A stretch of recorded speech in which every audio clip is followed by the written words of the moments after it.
അസ്സലാമു അലൈക്കും വറഹ്മത്തുള്ളാഹി വബറകാതുഹു.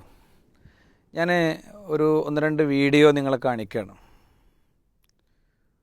ഇത് മനുഷ്യന്മാർ ഖബറിൻ്റെ മുമ്പിൽ പോയി സുജൂദ് ചെയ്യുന്ന, അവിടെ റുക്കൂ ചെയ്യുന്ന ഒക്കെയുള്ള കുറേ ദൃശ്യങ്ങളാണ്. നിങ്ങൾ ആ വീഡിയോ ഒന്ന് കണ്ടിന്യൂസ് ആയിട്ട് കാണുമ്പോൾ നിങ്ങൾക്കത് മനസ്സിലാകും. എന്തെല്ലാം കാര്യങ്ങളാണ് ഖബറിൻ്റെ അടുത്ത് ആളുകൾ ചെയ്തു കൂട്ടുന്നത്. ഇതൊക്കെ പറയുമ്പോൾ എന്താ പറയാന്നറിയോ?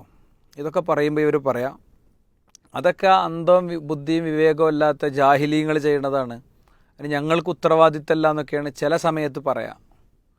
എങ്കിൽ ഞാൻ വേറൊരു വീഡിയോ കാണിക്കാം.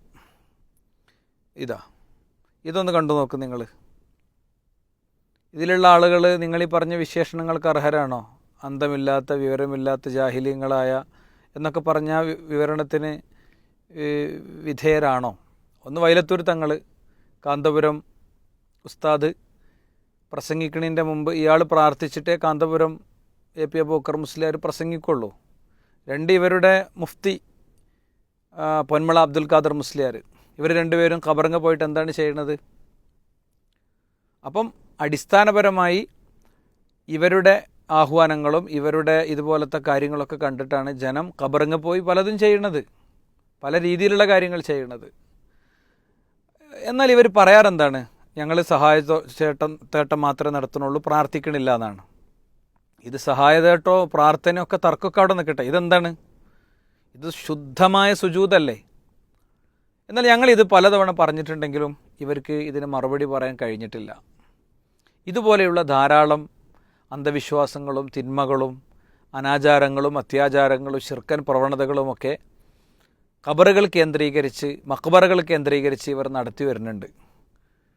പെരുമ്പടപ്പ് പുത്തൻപള്ളി പ്രദേശത്ത് മുജാഹിദ് ആദർശ മുഖാമുഖം നടക്കുകയാണ്. അവിടെ നേരിട്ട് പോയി പങ്കെടുക്കാൻ കഴിയുന്ന ആളുകൾ നേരിട്ട് പോയി പങ്കെടുക്കണം, അല്ലാത്ത ആളുകൾ ഓൺലൈനിലൂടെ പരിപാടി വീക്ഷിക്കണം. നേരിട്ട് വന്ന് ചോദിക്കാനുള്ള അവസരങ്ങളുണ്ട്. ഞങ്ങളൊരു ചോദ്യം ഉയർത്തുകയാണ്. ഈ ചോദ്യത്തിന് നിങ്ങൾക്ക് മറുപടി പറയാം. ഇതെന്താണ്? ഈ കാര്യത്തിന് എന്തുകൊണ്ടാണ് ഒരു ഉസ്താദ് ഒരു മറുപടിയും പറയാത്തത്? ഏതെങ്കിലും ഉസ്താദ് പറഞ്ഞ മറുപടി ഉണ്ടെങ്കിൽ നിങ്ങളൊന്ന് കൊണ്ടുവരും, എൻ്റെ കമൻറ്റ് ബോക്സിൽ പോസ്റ്റ് ചെയ്യേ, ഒന്ന് കാണട്ടെ. ചിലപ്പോൾ നിങ്ങൾ കാണാത്തത് ഉണ്ടാകാം, ഉണ്ടെങ്കിൽ കൊണ്ടുവരും, അപ്പോൾ നോക്കാമല്ലോ നമുക്ക്.